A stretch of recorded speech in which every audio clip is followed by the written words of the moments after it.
اللہ عز و جل کے نام مبارک کی اور نبی کریم صلی اللہ علیہ وسلم کی اسم پاک کی بے ادبی ہوتی ہو، تو اگر اس بات کا جو ہے احتیاط کر سکیں اور اس بات پر عمل کر سکیں کہ جھنڈے کو زمین پر نہ گرنے دیں، یا جھنڈا لگانے کے بعد جلوس کے بعد وہ لوگوں کے جو ہے ادھر ادھر پھینکے نہ جائیں، بلکہ عزت و احترام کو برقرار رکھتے ہوئے اس کو لگانے میں کوئی حرج نہیں۔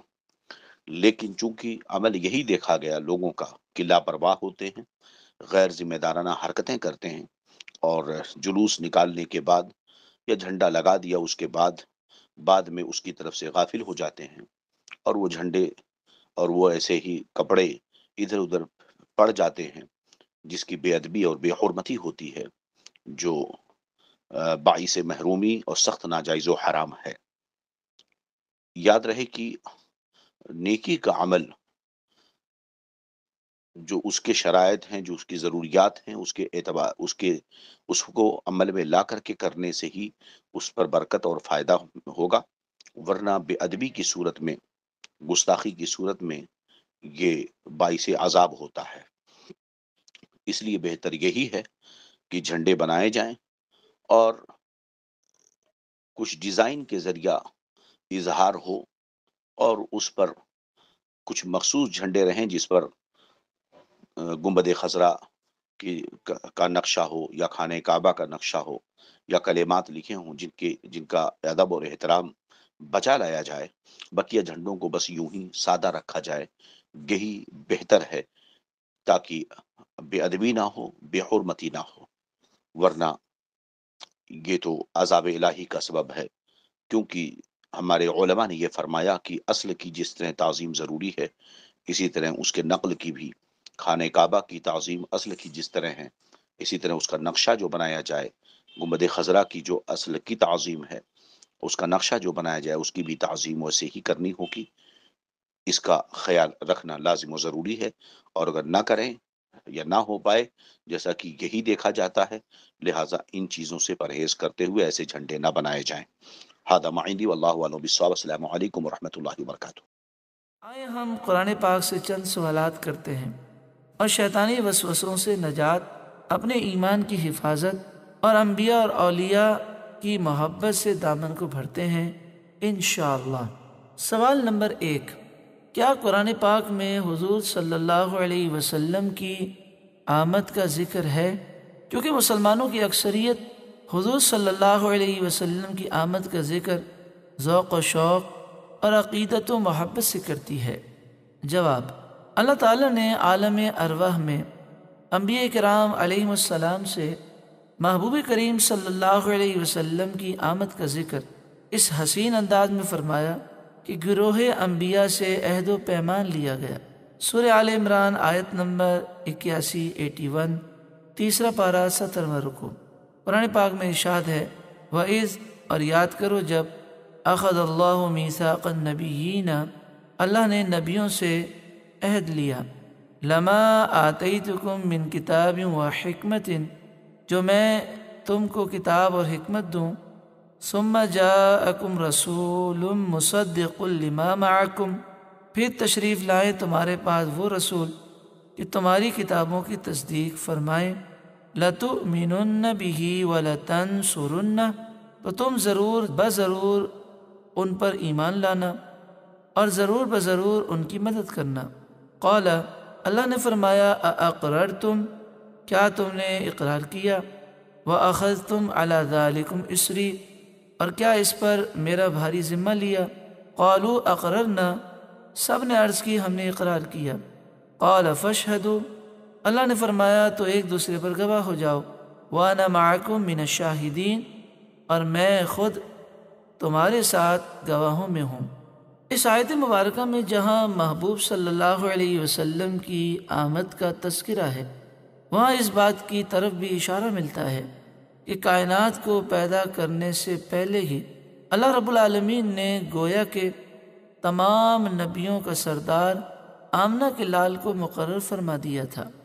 حضور صلی اللہ علیہ وآلہ وسلم کی آمد کا ذکر کرنے والے، مرحبا یا مصطفیٰ صلی اللہ علیہ وسلم کی صدائیں بلند کرنے والے، اور محبوب صلی اللہ علیہ وسلم کی شان میں نعتیں پڑھنے والے کتنے خوش نصیب ہیں کہ آمد رسول صلی اللہ علیہ وسلم کا ذکر کرنا اللہ تعالیٰ کا طریقہ ہے، اور اس مبارک ذکر کو سننا انبیاء کرام علیہ السلام کی سنت ہے۔ ایک بھائی کا سوال ہے کہ زید کہتا ہے کہ 12 ربیع الاول کو جو جلوس نکلتا ہے کیا وہ حضور پاک صلی اللہ علیہ وسلم سے ثابت ہے یا ان کے صحابہ سے؟ اور بعض لوگ جو آج کل نعت شریف ڈی جے میں بجا کر نعت سنتے ہیں اور ناچتے ہیں، تو کیا یہ سب حیوانیت نہیں ہے؟ کیا یہ سب صحابہ کرام سے ثابت ہے؟ اگر یہ ثابت ہے تو ٹھیک، نہیں تو یہ سب کفر و شرک ہے۔ جلوس نکالنا تو ہندوستان کے ہندو نکالتے تھے، مسلمان بھی ان کی دیکھے دیکھا جلوس نکالنے لگے، اس کی وضاحت فرما دیجئے کہ یہ اعتراض کہاں تک صحیح ہے؟ اصل میں یہ سوال ہی غلط ہے کہ یہ حضور صلی اللہ علیہ وسلم سے ثابت ہے۔ اگر ہم یہ کہیں کہ جلوس نکالنا سنت ہے، صحابہ نے نکالا، حضور صلی اللہ علیہ وسلم نے نکالا، تب یہ سوال ہو کہ حدیث میں دکھایا جائے حضور سے ثابت ہے تو اس کو ثابت کیا جائے۔ جب ہم نے یہ دعویٰ ہی نہیں کیا کہ حضور صلی اللہ علیہ وسلم نے جلوس نکالا، صحابہ نے نکالا یا جلوس نکالنا سنت ہے، تو یہ سوال ہی غلط ہے کہ اس کو حدیث میں دکھایا جائے۔ یعنی سائل اتنا بڑا جاہل ہے کہ اس کو اتنی بھی تمیز نہیں ہے کہ احکام شریعہ میں کیا فرق ہوتے ہیں۔ کچھ چیزیں ایسی ہوتی ہیں جو فرض ہوتی ہیں، پھر اس میں بھی دو صورتیں ہیں، فرض قطعی، فرض ظنی۔ کچھ چیزیں ایسی ہوتی ہیں جو واجب ہوتی ہیں، کچھ چیزیں ایسی ہوتی ہیں جو سنت ہوتی ہیں، پھر سنت میں بھی تفصیل کہ کچھ سنتیں مؤکدہ ہوتی ہیں، کچھ غیر مؤکدہ ہوتی ہیں، پھر کچھ چیزیں ایسی ہیں جو مستحب ہوتی ہیں، پھر کچھ چیزیں ایسی ہیں جو جائز ہوتی ہیں، پھر جائز میں بھی تفصیل ہے کہ اگر جائز کام آدمی اچھی نیت سے کرے تو وہ بھی مستحب ہو جاتا ہے، کار ثواب ہو جاتا ہے۔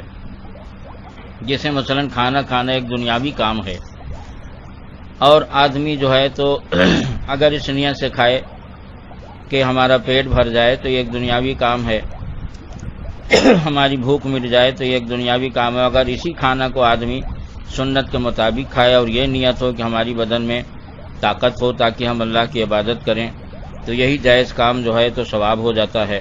تو احکام شریعہ کی تفصیل ہے، ہر چیز کو شرک اور کفر کا فتویٰ دینا یہ اس بات کی دلیل ہے کہ سوال کرنے والوں کو اتنا بھی نہیں معلوم ہے کہ احکام شریعہ کے کیا درجے ہیں، احکام شریعہ کی کتنی قسمیں ہیں، جبکہ احکام شریعہ کو خود علماء دیوبند نے بھی اپنی چھوٹی چھوٹی کتابوں میں بیان کر دیا ہے۔ مولوی خالد سیف اللہ رحمانی جو آج کل دیوبندیوں کے بہت بڑے رہنما مانے جاتے ہیں، انہوں نے بھی اردو زبان میں ایک پتلی سی کتاب لکھی ہے جس کا نام آسان اصول فقہ، اس میں بھی ان احکام شریعہ کو بیان کر دیا ہے۔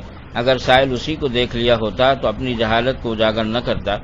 خیر، ہم کو ثابت یہ کرنا ہے کہ ہم جلوس کو، اور وہ جلوس جو ناجائز چیزوں پر مشتمل نہ ہو، جائز چیزوں پر مشتمل ہو، تو چونکہ اس میں جو ہے تو اللہ رسول کا ذکر ہوتا ہے، نعت اور منقبت پڑھی جاتی ہیں، درود اور سلام پڑھا جاتا ہے، اور ہر وہ محفل جو ذکر خیر پر مشتمل ہو وہ ناجائز نہیں ہو سکتی ہے۔ اللہ رب العزت نے خود فرمایا فاذکروا اللہ ذکرا کثیرا، اللہ کا جو ہے تو خوب ذکر کرو، اور اس میں جو ہے تو اللہ تعالیٰ نے کوئی قید نہیں لگائی ہے، لہذا ہماری مرضی ہم جب چاہے کریں۔ تو جائز چیز پر جو جلوس یا محفل مشتمل ہو اور ذکر خیر پر مشتمل ہو تو اس کو ناجائز و حرام نہیں کہا جا سکتا، چاہے جائے کہ کفر شرک کہا جائے۔ یہ بھوت تو خارجیوں کا ہے کہ جو خارجی جس چیز کو دیکھتے ہیں اور اس کو جو ہے تو ناجائز و حرام کہتے ہیں۔ علامہ شامی رحمۃ اللہ علیہ نے شامی شریف میں اسی لیے فرمایا کہ یہ وہابی جو ہے تو خارجی ہیں، اور خارجیوں کی طرح جو ہے دوسروں کو یہ کافر اور مشرک کہتے ہیں۔ وہی بلا آج تک چلی آ رہی خارجیوں کی، یا اگرچہ اپنا نام بدل لیں مگر یہ وہابی دیوبندی تبلیغی یہ سب خارجی ہی کی شاخ ہیں۔ جس طرح خارجی جو ہے تو چھوٹی چھوٹی باتوں پر، جائز کام پر بھی جو ان کے نفس کے خلاف ہو اس کو کافر اور مشرک قرار دیتے تھے، مگر تعجب اس پر ہے کہ دیوبندی وہابی تبلیغی مسلمانوں کو مشرک اور کافر بھی کہتے ہیں، پھر ان کے ہاں شادی بھی کرتا ہے۔ اب ان سے کون پوچھے کہ کیا کافر کے ساتھ شادی کرنا جائز ہے، نکاح ہو جاتا ہے؟ سنیوں کو مشرک بھی کہتے ہیں، پھر ان کے پیچھے نماز بھی پڑھتے ہیں۔ ان سے پوچھا جائے کہ کیا مشرک کو امام بنانا جائز ہے؟ سنی کو مشرک بھی کہتے ہیں، پھر ان کا ذبیحہ بھی کھاتے ہیں۔ اب ان سے پوچھا جائے کہ کیا مشرک کا ذبیحہ کھانا جائز ہے؟ اور صحابہ نے جو ہے تو مشرک کا ذبیحہ کھایا، حضور صلی اللہ علیہ وسلم نے کھایا، ہم بھی تو پلٹ سکتے ہیں جواب. تو سوائے اس کے اور کچھ ان کو نہیں کہ یہ دم دبا کے گھر میں گھس جائیں گے. مگر ہمارے سامنے جو سوال ہے پہلے ہم اس کا جواب دیں کہ ان دیوبندیوں وہابیوں کے ہاں سب سے بڑی دلیل جو ہے تو اللہ والوں کی محفلوں کو ناجائز قرار دینے کی یہ ہے کہ اس کو صحابہ نے نہیں کیا، حضور نے نہیں کیا. حالانکہ حضور صلی اللہ علیہ وسلم صحابہ دونوں نے قیامت تک کے لیے یہ اصول بنا دیا ہے کہ جائز چیز کیا ہے اور ناجائز چیز کیا ہے. جو جائز کے دائرے اور اصول میں آئے گا وہ جائز ہوگی، جو ناجائز کے دائرے اصول میں آئے گا وہ ناجائز ہوگی. انہیں اصول میں سے ایک اصول یہ بھی ہے کہ بدعات کی دو قسمیں ہیں. بدعات ایک حسنہ یعنی اچھی بدعات ہوتی ہے اور ایک بدعات سیئہ یعنی بری بدعات ہوتی ہے. اور حسنہ بدعات حسنہ جو ہوتی ہے اس کو کرنے میں نہ صرف جائز بلکہ وہ کار ثواب ہے، باعث اجر و ثواب ہے. اور جو چیز باعث اجر و ثواب ہو اس کو ناجائز و حرام کہنا حرام ہے، چاہے جائے کہ اس کو کفر شرک کا فتویٰ لگایا جائے. اور باعث اجر و ثواب جو چیزیں ہیں ان کو حرام اور ناجائز کہنا تو یہ دیوبندی وہابی اور خارجیوں ہی کا کام ہو سکتا ہے کہ ان کی ایک پہچان یہ بھی ہے کہ جائز چیز کو کفر شرک کہیں. ہم نے جو دعویٰ کیا کہ بدعات کی دو قسمیں ہوتی ہیں، ایک اچھی بدعت جو باعث اجر و ثواب ہوتی ہے، ایک بری بدعت جو ناجائز و حرام ہوتی ہے. ہمارے اس دعویٰ پر آپ قرآن و حدیث سے دلائل ملاحظہ فرمائیں. قرآن پاک میں ہے وَرَهْبَانِيَةً ابْتَدَعُوهَا مَا كَتَبْنَاهَا عَلَيْهِمْ إِلَّا ابْتِغَاءَ رِضْوَانِ اللَّهِ فَمَا رَعَوْهَا حَقَّ رِعَايَتِهَا فَآتَيْنَا الَّذِينَ آمَنُوا مِنْهُمْ أَجْرَهُمْ وَكَثِيرٌ مِنْهُمْ فَاسِقُونَ. پارہ نمبر 27 سورہ حدید آیت نمبر 27. ترجمہ اس کا یہ ہے کہ راہب بننا تو یہ بدعت ان لوگوں نے اپنے سے ایجاد کی. یہاں دیکھیے آیت میں بدعت کا بیان ہے. یہ بدعت ان لوگوں نے اپنے سے ایجاد کی. ما کتبنا علیہم ہم نے ان پر فرض نہ کی تھی. یعنی اللہ تعالیٰ کہہ رہا کہ ہم نے ان پر فرض نہیں کیا تھا، یہ بدعت انہوں نے اپنے سے نکالی. الا ابتغاء رضوان اللہ مگر یہ بدعت انہوں نے اللہ کی رضا کے لیے نکالی. فما رعوها حق رعایتها مگر انہوں نے اس کا حق ادا نہ کر سکے جیسا کہ اس کی حق ادا کرنے اور اس کی رعایت کا حق تھا. فآتینا الذین آمنوا منہم اجرہم وکثیر منہم فاسقون. تو جن لوگوں نے اس بدعت حسنہ کو جو اللہ کی رضا کے لیے نکالا تھا انہوں نے، تو جن لوگوں نے اس کو نبھایا، اس پر عمل کیا، تو ہم نے اس کا انہیں ثواب اجر و ثواب دیا. اور ان میں بہتیرے نافرمان تھے. اب اس آیت پر آپ غور کریں کہ تو اس آیت میں بدعات کی تعریف، بدعات کی تقسیم، بدعات کا حکم سب کچھ موجود ہے. مثال کے طور پر آپ پہلا لفظ ہے رہبانیت. رہبانیت کا مطلب ہے کہ شریعت عیسوی میں کچھ لوگ جو ہے تو وہ دنیا سے الگ تھلگ ہو کر گرجوں میں اور عبادت خانوں میں جا کے خلوت نشین ہو جاتے اور اللہ کی عبادت ریاضت کرتے، لیکن اللہ تعالیٰ نے خلوت نشین ہونے کا حکم نہیں دیا تھا. اور اس کے بعد اللہ تعالیٰ فرماتا ہے کہ ابتدعوها اس بدعات کو انہوں نے اپنی طرف سے ایجاد کیا. اس سے بدعات کی تعریف معلوم ہو گئی کہ جس کام کا حکم اللہ رسول نہ دیں، آدمی اپنی طرف سے اس کو ایجاد کرے، وہ بدعت ہے. کیونکہ آگے ہے ما کتبناہا علیہم ہم نے ان پر فرض نہیں کیا تھا، ہم نے اس کا حکم انہیں نہیں دیا تھا. معلوم ہوا کہ اللہ رسول کی طرف سے جس چیز کا حکم نہ دیا جائے اس کو آدمی اپنی طرف سے ایجاد کرے تو جو ہے تو وہ بدعت ہے. اب اس بدعت کی اللہ تعالیٰ نے خود ہی تقسیم کر دیا کہ الا ابتغاء رضوان اللہ مگر یہ بدعت وہ نہیں ہے جو بری ہو، بلکہ یہ بدعت وہ ہے جس کو انہوں نے اللہ کی رضا کے لیے ایجاد کیا تھا. اس سے صاف ظاہر ہے کہ بدعت کی دو قسم اللہ تعالیٰ نے خود ہی کر دیا. ایک بدعت وہ ہے جو اللہ کی رضا کے لیے ایجاد کی جائے، یعنی اگرچہ اللہ رسول نے حکم نہیں دیا مگر جائز اور اچھی چیزوں پر مشتمل ہو کہ خلوت نشین ہو کر اللہ کی عبادت کرنا. اگرچہ اللہ رسول نے اس کا حکم نہیں دیا تھا مگر یہ چیز چونکہ اپنی ذات کے اعتبار سے اچھی تھی، اس لیے اللہ تعالیٰ اس کی تعریف کر رہا کہ یہ بدعت انہوں نے اللہ کی رضا کے لیے ایجاد کی. فما رعوها حق رعایتها تو اس کی رعایت کا جیسا کہ حق تھا انہوں نے اس کو نہ نبھایا. اس میں اللہ رب العزت نے اس بات کی شکایت کی کہ ان کو بدعات حسنہ جو اللہ کی رضا کے لیے انہوں نے ایجاد کیا تھا ان کو نبھانا چاہیے تھا، مگر اس کے باوجود وہ نہیں نبھائے۔ اس سے معلوم ہوا کہ بدعات حسنہ یعنی جو اچھی چیز اور جائز چیز پر مشتمل ہو، اگر اللہ کی رضا کے لیے اس کو ایجاد کیا جائے تو اس کو ہر سال یا جو ہے تو جس دن کے لیے مقرر کر لیا جائے اس دن پر اس کو کرتا رہے کہ اللہ تعالیٰ کو یہی پسند ہے، کیونکہ جن لوگوں نے ایسا نہیں کیا اللہ ان کی شکایت کر رہا ہے، جو اس بات کی دلیل ہے کہ بدعات حسنہ کو پابندی سے کرنا چاہیے۔ بدعات حسنہ کو پابندی سے کرنا اللہ کو پسند ہے، اگر پسند نہ ہوتا تو اللہ تعالیٰ شکایت نہ کرتا۔ تو جو چیز اللہ کو پسند ہو اس کو کفر شرک کہنا یہ تبلیغی اور دیوبندی اور خارجیوں ہی کا سیوا ہو سکتا ہے، اور اس کے بعد بھی بباغ دوحل کہتے ہیں کہ ہم قرآن پہ تو چلتے ہیں، اللہ کی رسی کو مضبوطی سے پکڑے ہوئے ہیں، یا اللہ یہ جو ہم پیش کر رہے ہیں کیا یہ قرآن نہیں ہے، یہ آیت نہیں ہے؟ اور آگے سنیے، اس کے بعد اللہ رب العزت فرماتا فَآتَيْنَا الَّذِينَ آمَنُوا مِنْهُمْ أَجْرَهُمْ وَكَثِيرٌ مِّنْهُمْ فَاسِقُونَ۔ تو جن لوگوں نے اس بدعت حسنہ کو نباہا اور اس کو پابندی کے ساتھ ادا کیا اور اس پر پابندی کے ساتھ عمل کیا تو ہم نے اس کا انہیں ثواب دیا۔ اب دیکھیے اوپر کہہ چکا کہ ہم نے ان پر فرض نہیں کیا تھا، ہم نے ان پر لازم نہیں کیا تھا۔ معلوم ہوا کہ اللہ رسول جس چیز کا حکم نہ دیں، آدمی اپنی طرف سے اس کو ایجاد کرے بشرط کہ وہ چیز اچھی ہو، اللہ کی رضا کے لیے ہو، تو اس پر اللہ تعالیٰ اس کو پابندی سے اور صحیح طریقے سے ادا کرنے والوں کو ثواب دے رہا ہے۔ اب دیوبندی، وہابی، تبلیغی، سلفی، خارجی، ساری دنیا کے بدعقیدے گمراہ جو مسلمانوں کو کفر شرک کہہ کے خود کافر و مشرک ہو گئے، تو وہ اس بات کا جواب دیں کہ اللہ تعالیٰ بدعات حسنہ پر ثواب کیوں دے رہا جب ہر بدعت گمراہی اور ہر بدعت حرام ہے؟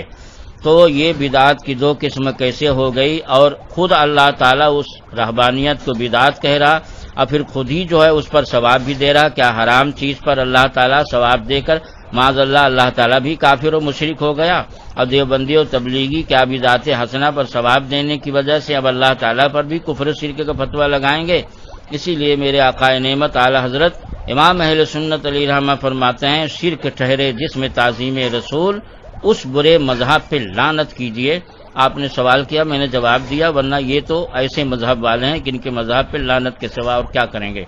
اور سنیے آگے اللہ تعالیٰ فرماتا وَكَثِيرٌ مِّنْهُمْ فَاسِقُونَ، اور ان میں بہتیرے نافرمان اور فاسق ہیں۔ مطلب یہ ہے کہ جو اس بدعت حسنہ کو شریعت کے مطابق نہ نبھا سکے، بلکہ اس میں الٹا سیدھا کام، مطلب یہ ہے کہ وہ گئے تھے عبادت کرنے کے لیے مگر اس کو چھوڑ کر اور غلط کام کرنے لگے، تو بدعت حسنہ کو بدعت سیئہ بری بدعت بنا دیا، تو لہذا جو ہے ان کو اللہ تعالیٰ نافرمان کہہ رہا ہے، ان کو جو ہے تو بدکار کہہ رہا ہے۔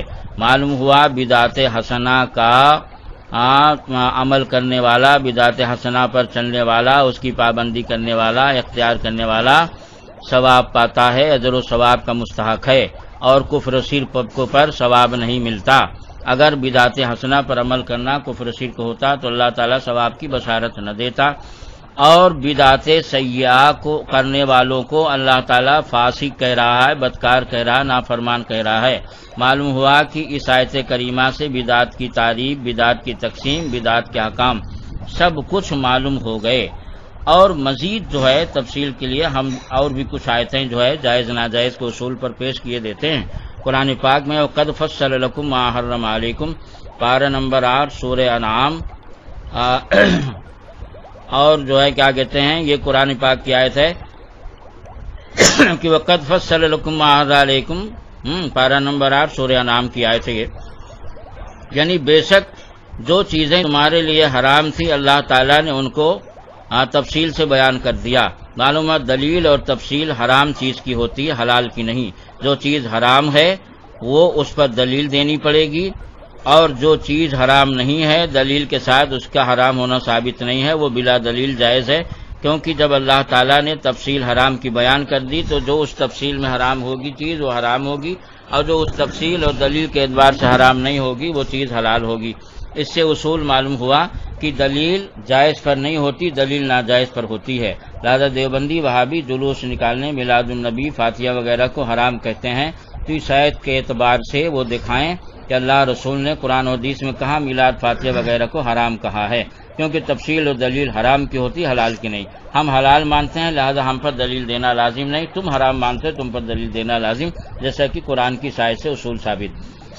اور قرآن کی ایک آیت اور سنیے، قیامت تک کے لیے اللہ تعالیٰ نے یہ اصول بیان کر دیا ہے، اور قرآن پاک میں حدیث میں یہ بھی سن لیجئے، کہیں بھی یہ بیان نہیں کیا گیا ہے کہ جس چیز کو صحابہ نے کیا ہو اس کو کرو، جس کو نہ کیا ہو اس کو کرنا حرام ہے، شرک ہے، کفر ہے۔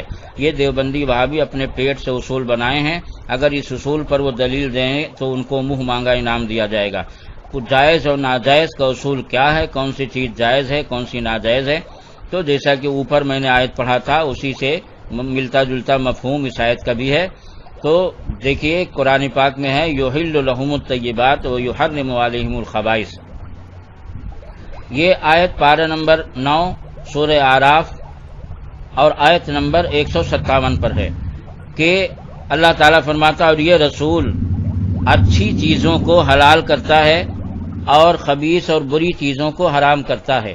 معلوم ہوا کہ اصول یہ نہیں ہے کہ جس چیز کو صحابہ نے کیا اس کو کرنا جائز ہے، جس چیز کو صحابہ نے کیا اس کو کرنا حرام ہے، ہاں، یا یہ کہ جو چیز صحابہ کے دور میں کی جاتی تھی یا چیزیں پائی جاتی تھیں وہ جائز ہیں، اور جو چیزیں صحابہ کے دور میں نہیں تھی وہ حرام ہے، ورنہ پھر ہم کہہ سکتے ہیں کہ وہابی صحابہ کے دور میں نہیں تھے، یہ حرام ہے۔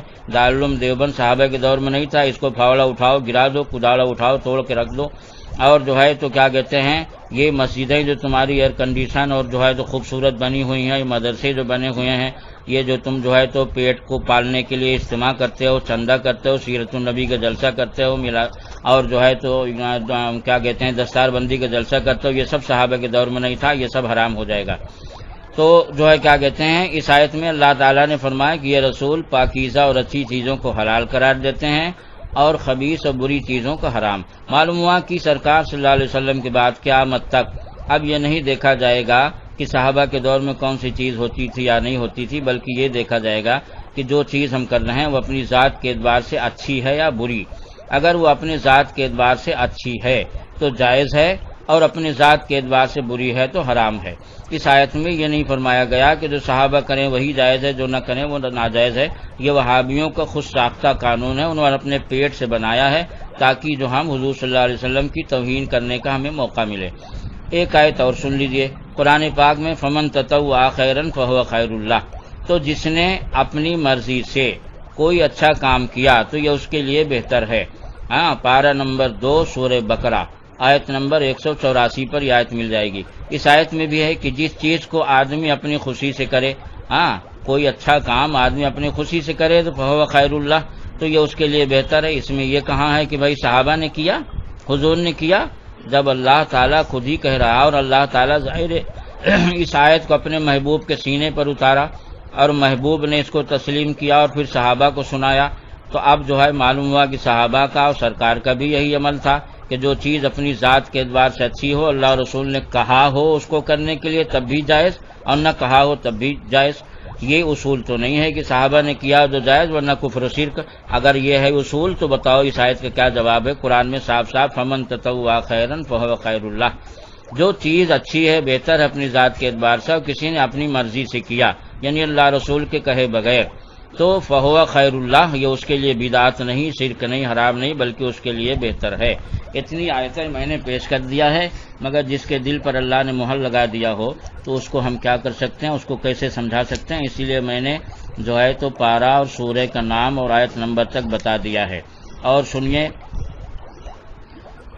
حدیث شریف میں رسول اکرم صلی اللہ علیہ وسلم فرماتے ہیں کہ من سنّا فی الاسلام سنتن حسنتن فلہ اجرھا من سنّا فی الاسلام سنتن حسنتن فعمل بها بعده كتب له مثل اجر من عمل بها ولا ينقص من اجورهم شيء ومن سن في الاسلام سنة سيئة فعمل بها بعده كتب عليه مثل وزر من عمل بها ولا ينقص من اوزارهم شيء۔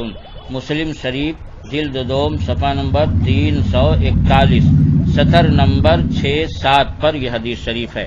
جس کا مطلب یہ ہے کہ اللہ کے رسول صلی اللہ علیہ وسلم نے فرمایا کہ جس نے اسلام میں کوئی اچھا طریقہ، کوئی اچھی چیز ایجاد کی اور اس کے بعد اس پر عمل ہوتا رہا تو اللہ تعالیٰ عمل کرنے والوں کے برابر ایجاد کرنے والوں کو تنہا ثواب دے گا، اور جو ہے تو ولا ينقص من اجورہم شیء، اور وہ جو عمل کرنے والے ہیں ان کے ثواب میں سے کچھ کمی بھی نہ کی جائے گی۔ اور سرکار فرماتے ہیں کہ جس نے کوئی اسلام میں برا طریقہ ایجاد کیا، برا طریقہ ایجاد کیا، برا طریقے سے کیا مراد ہے؟ برا طریقے سے مراد یہ کہ مثلا جب دارالعلوم دیوبند کو 100 سال ہو گئے تھے تو ساری دنیا کے دیوبندیوں نے مل کر جشن 100 سالہ منایا تھا، یعنی حضور صلی اللہ علیہ وسلم کے نام پر جشن منانا، جلوس نکالنا تو کفر شرک ہے، مگر دارالعلوم دیوبند کا جشن منانا جائز ہے، ثواب ہے، اس کے لیے جو ہے تو یہ گلی گلی چندہ کیے تھے اور اس کو اعلان کر رہے تھے ثواب دارائن حاصل کریں۔ اب ان سے کون پوچھے کہ صحابہ نے دارالعلوم دیوبند کی طرح مدرسہ قائم کیا، انہوں نے 100 سال کے بعد جشن منایا، جو اصول تم نے سرکار کی تعظیم کے لیے بنایا تھا کہ جلوس سرکار نے نہیں نکالا لہذا حرام، تو ہم بھی کہہ سکتے ہیں کہ سرکار نے جشن 100 سالہ کسی مدرسے کا نہیں منایا، صحابہ نے نہیں منانا، یہ بھی حرام۔ ارے جو اصول بناتے ہو کم سے کم پہلے خود تو اس پر چلو۔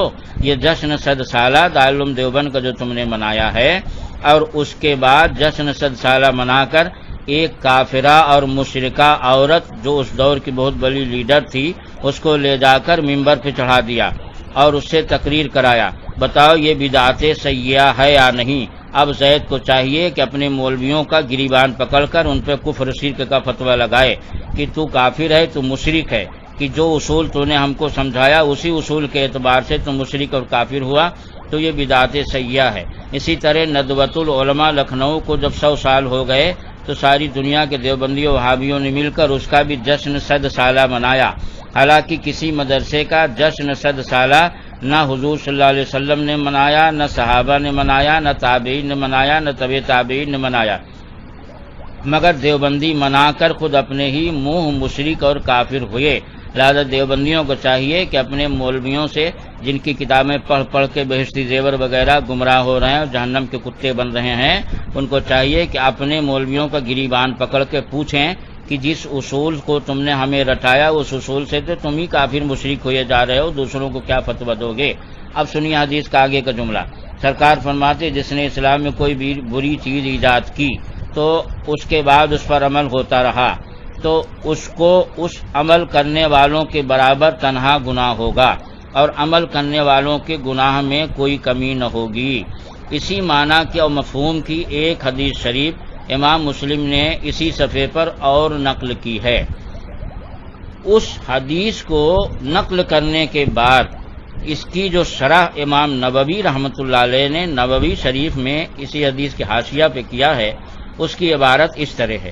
حضرت امام نووی رحمۃ اللہ علیہ فرماتے ہیں ھذان الحدیثان صریحان فی الحث علی استحباب سن الامور الحسنہ و تحریم سن الامور السیئہ وان من سن سنۃ حسنۃ کان له مثل اجر کل من یعمل بها الی یوم القیامہ ومن سن سنۃ سیئۃ کان علیہ مثل وزر کل من یعمل بها الی یوم القیامہ، اوپر من یعمل ہوگا وہ من یعمل ہے۔ نووی مع مسلم صفحہ نمبر 341 جلد نمبر 2۔ اب سنیے اس کا ترجمہ یہ ہے کہ یہ امام نووی رحمۃ اللہ علیہ فرماتے ہیں، یہ نووی شریف عربی زبان میں مسلم کی شرح ہے جس کو دیوبندی وہابی سنی سب پڑھتے ہیں، مانتے ہیں اور اپنی کتابوں میں حوالہ دیتے ہیں۔ یہ شرح سب کے نزدیک مسلم ہے۔